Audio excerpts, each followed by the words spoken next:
जय श्री कृष्णा। ओम नमः शिवाय। माघ मास महात्म्य 14वां अध्याय।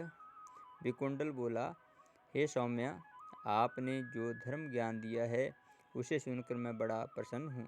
जिस प्रकार साधु के वचन पाप को नष्ट करने वाले होते हैं, उसी प्रकार आपके इस उपदेश से मेरा मन अज्ञान से नष्ट हो गया है। जिस तरह चंद्रमा अमृत वर्षा करता है, उसी प्रकार सज्जन उपदेश करते रहते हैं। हे नाथ, आप कृपा करके वह उपाय बताइए जिससे मेरा भाई कुंडल उस घोर नरक से मुक्ति को प्राप्त कर सके। भगवान दत्तात्रेय जी बोले, राजन, वह देवदूत बड़ा दयालु था।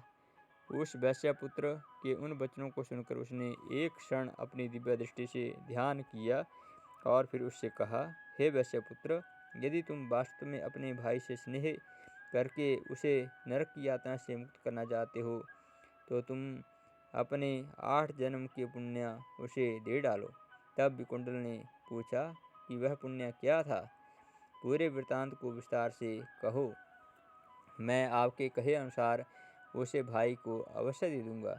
देवदूत बोला, प्राचीन समय में मशुबन की साल की ऋषि निवास स्थान करते थे।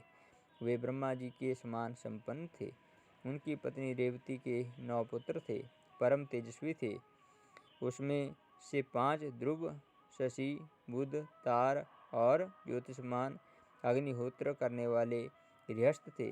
शेष 4 निर्मोह, जितमाय, ध्यान, काम और गुणपति में विरक्त हुए।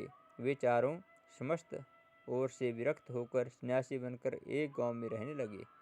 वे सदैव भगवान विष्णु के चरण कमलों का ध्यान करते हुए भोजन करते, शयन, निद्रा, वस्त्र आदि का सभी का त्याग करते हुए जीवन व्यतीत करते थे।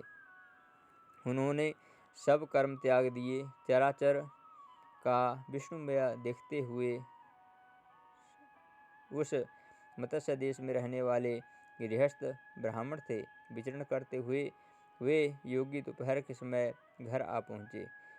उनके स्वरूप को जानकर तुमने उन्हें दंडवत प्रणाम किया और चरण स्पर्श करते हुए मधुर वचन में उन्होंने कहा, भगवान विष्णु की कृपा से मेरा जीवन सफल हो गया है, जो आपके दर्शन प्राप्त हुए। तुम स्नेह के वशीभूत होकर उनके चरण धोए और उनका चरणामृत पान किया। उस समय उन सन्यासियों के चरणामृत के प्रभाव से तुम्हारे 7 जन्म के पाप एकदम नष्ट हो गए और वे परमहंस रात्रि के समय ही घर में विश्राम करते हुए विष्णु चरणों का ध्यान करने में मग्न रहे।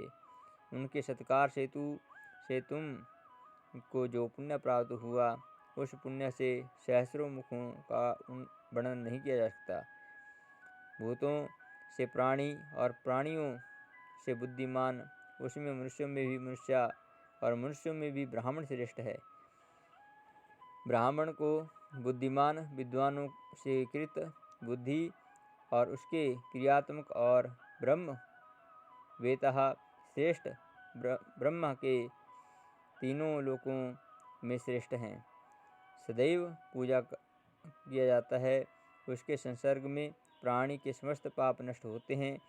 ये तुम्हारे 8वें जन्म का पुण्य है। इतना सुनकर विकुंडल ने अपने भाई के लिए अपने उन पुण्यों को दे दिया और उसका भाई नरक से छूटकर उसके पास आ गया। वे दोनों दिव्य लोक में सुखों को भोगने लगे। इस इतिहास को पढ़ने और सुनने से सभी पाप नष्ट हो जाते हैं। आप हमारे चैनल को अवश्य सब्सक्राइब करें और अपने मित्र परिजनों के साथ शेयर करें। जय श्री कृष्ण।